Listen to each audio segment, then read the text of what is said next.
vertical es la escala de la magnitud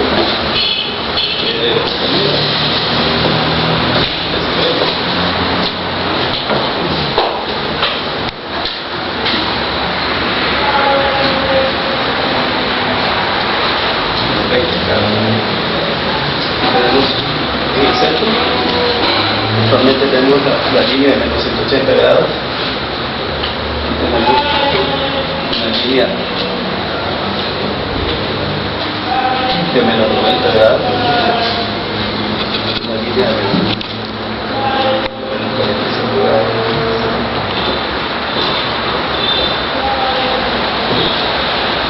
Vamos a poner acá de tercero grado.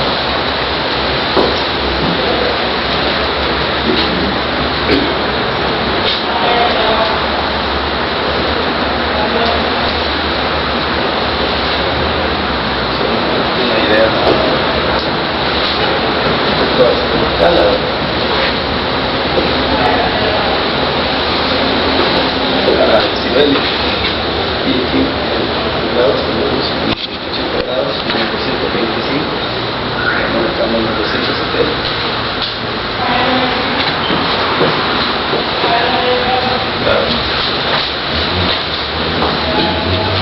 Este es un plano de magnitud versus fase, como el que teníamos cuando aplicábamos la curva semilogarítmica, es igual.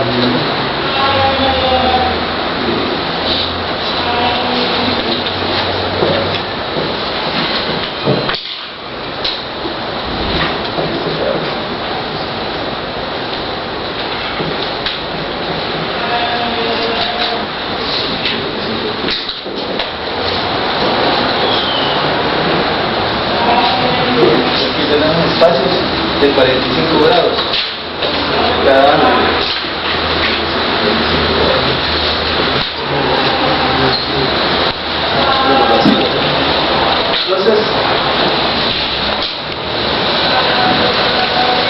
Entonces nada más es un esquema. Aquí tendríamos en este plano, en este punto, ubicamos el punto crítico. Para 0 decibelios, significa magnitud unitaria, L de j omega, y ángulo de fase de 180 grados, punto crítico de I. Entonces, aquí tenemos un esquema como este, no voy a hacer así rápido, este es solo un esquema. Esta elipse que tenemos ahí, aproximadamente, corresponde a valores de M, de círculos de magnitud, M igual a 1.2. Círculo de N igual a 1.2 en el plano de L de j omega. Todos sus puntos en este nuevo plano se traducen en esta forma. Luego tenemos para N igual a 1.1,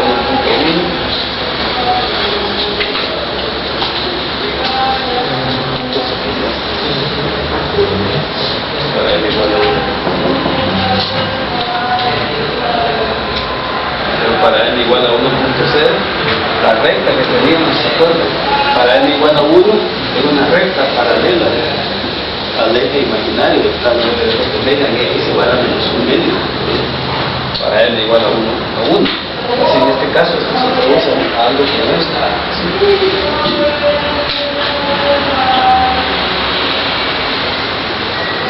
Para N igual a 1.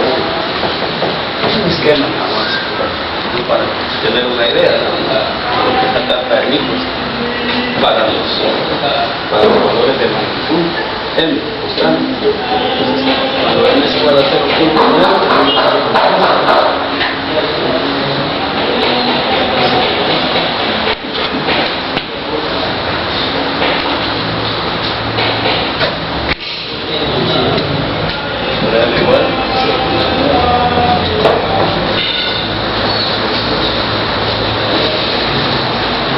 y así va decreciendo esto, para N igual a 0.3.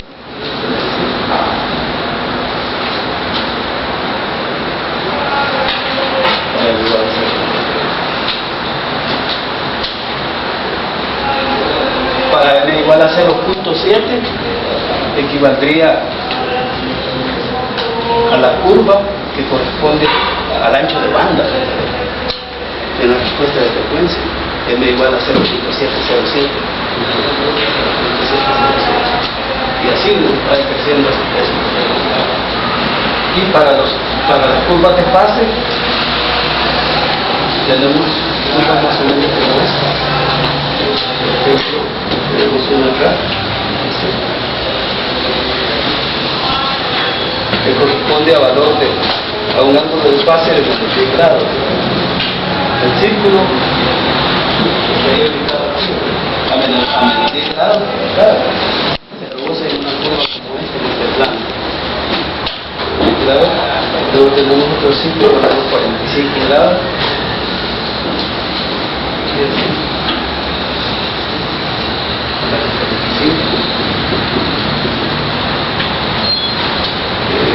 A menos 90. Una curva como esta.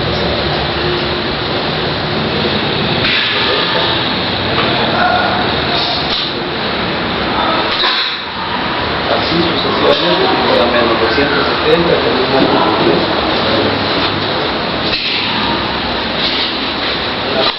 la curva tiene una tendencia a buscar los valores que están para la paz.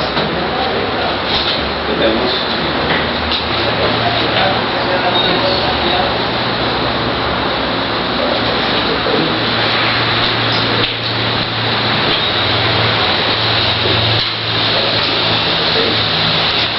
etcétera.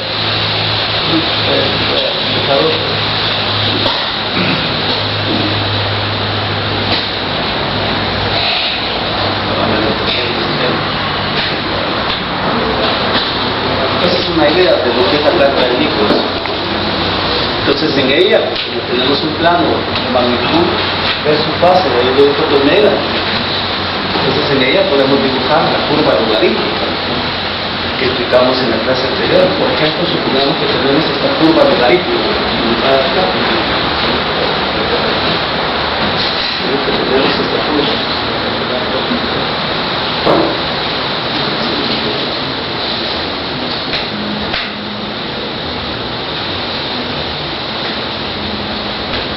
Curva logarítmica de esa manera. Entonces aquí tenemos valores de frecuencia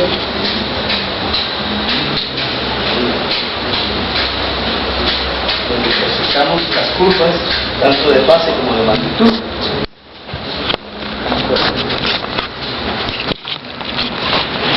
Estos son los valores, estos son los puntos, digamos, de frecuencia. Omega 1, omega 2, omega 3, omega 4, omega 5.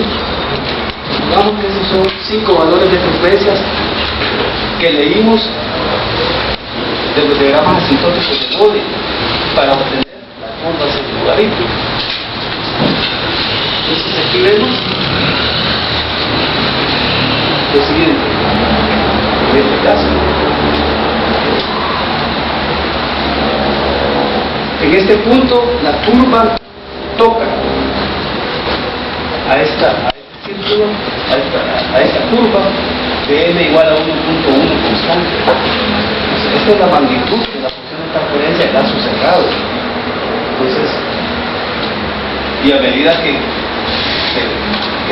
la frecuencia va decreciendo, digamos, aquí vamos con omega 1 pequeño, el valor de m11 de m, que es igual a 1.1 acá, como valor más mínimo que hemos mostrado, va decreciendo a medida que nos vamos alejando, ¿verdad?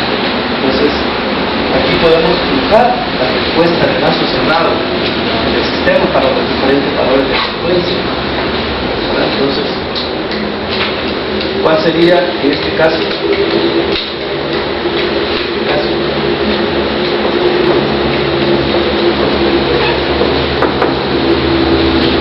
El valor máximo que la curva de magnitud logarítmica toca para m. ¿Cuál sería el valor máximo de m? Que es el valor de resonancia de su r. Vamos a ver. ¿Cuál es el valor máximo que la curva toca? Nos acordamos de que a medida que m va incrementando, los círculos se van tendiendo al punto crítico que se acaba.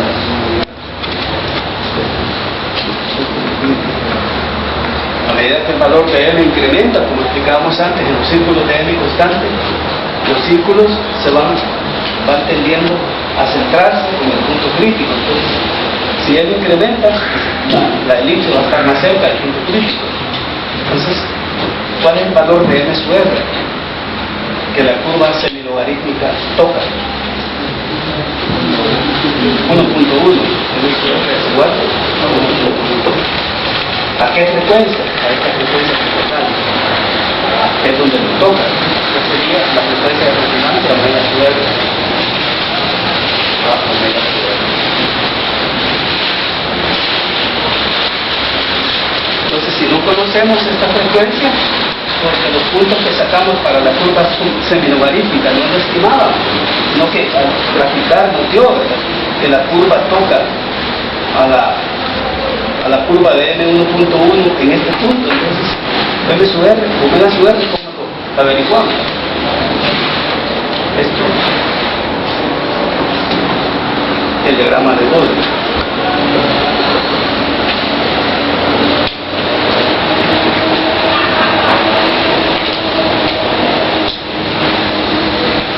Y ahí lo averiguamos cuánto vale el omega sub R. ¿Cómo? Vemos acá en este punto cuánto vale la magnitud, por ejemplo, unos 5 decibelios, unos menos 5 decibelios aproximadamente. Entonces nos vamos al diagrama de Bode de la magnitud y ubicamos menos 5 decibelios y le damos la frecuencia. Y ese es omega sub R. Así de fácil. ¿Verdad?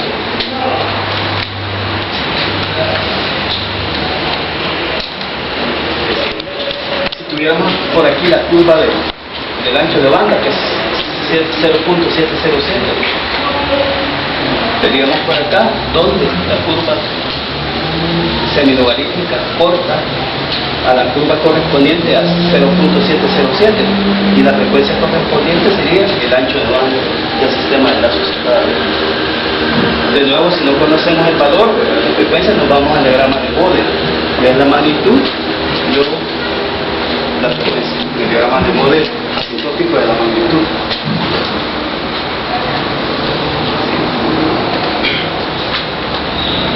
Entonces, como decíamos acá, aquí podríamos encontrar la respuesta de frecuencia del sistema. Para cada frecuencia que ya conocemos, omega 1, omega 2, omega 3, omega 4, de estas frecuencias, esta es la menor y esta es la mayor. Entonces vamos leyendo cuánto vale M, en este caso para esta curva es 0.9, ¿no? Para omega 2 vale 1, para omega 3 es la resonancia, 1.2, para omega igual a 3, ¿cuánto vale? Es este valor de 1,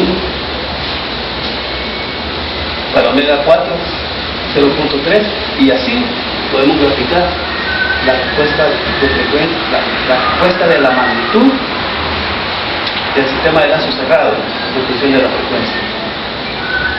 Y lo mismo podemos hacer para el ángulo de fase.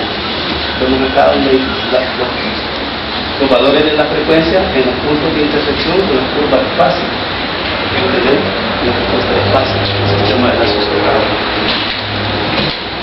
Entonces, como decíamos acá, si modificamos la ganancia de Bode en el diagrama de Bode de la magnitud, cada vez se modifica.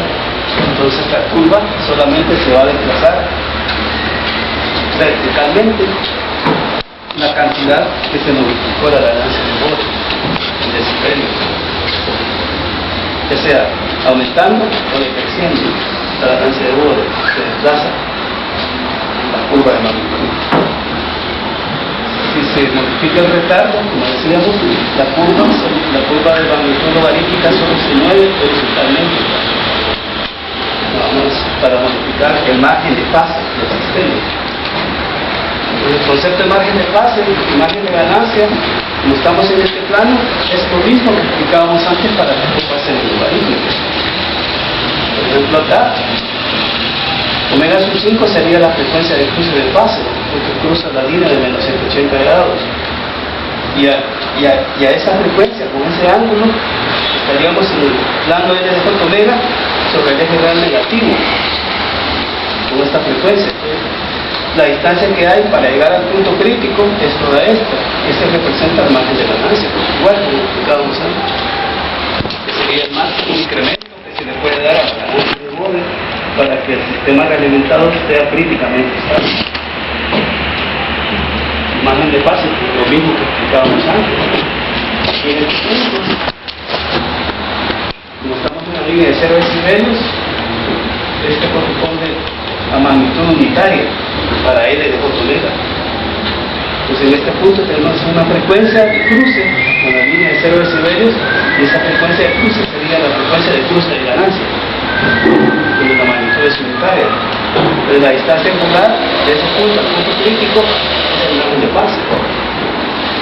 Entonces si se cambia el retardo aumentándolo, entonces el ángulo de fase se hace más negativo. Entonces habría un delta de desplazamiento acá de la curva horizontalmente, y el margen de fase va decreciendo a medida que se va incrementando el retardo.